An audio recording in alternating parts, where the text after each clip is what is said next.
Құрметті көрермен, арнамызға қош келдіңіз. Қазақстан және жаһанда болып жатқан ең соңғы жағылтысты жаңалықтарды алғашқылар қатарында білгіңіз келсе, арна төмендегі бір ғана лайк және подписка сілтемелерін баса кетуді ұмытпақ. Ал оны біз бастадық.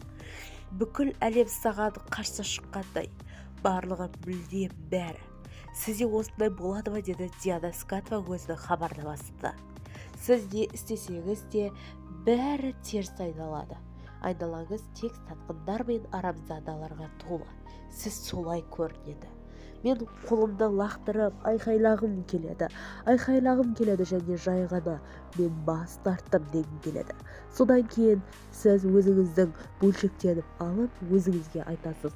Олар сені сынап жатыр, тік ұста. Сіз тістеріңізді күлімдетіп ішкі тыныштыққа ұмтыла бастайсыз. Сенім мен ерік әрқашанда және барлық жерде адамды құтқарады. Алланың қалауымен еркіне сену. Алла тағаланың қалауымен әдетте сіз ең қажет нәрсені дұрыс біледі, деді Диана Скатова өзінің хабарламасында, жүрек тыныштығын сақтау мақсатында.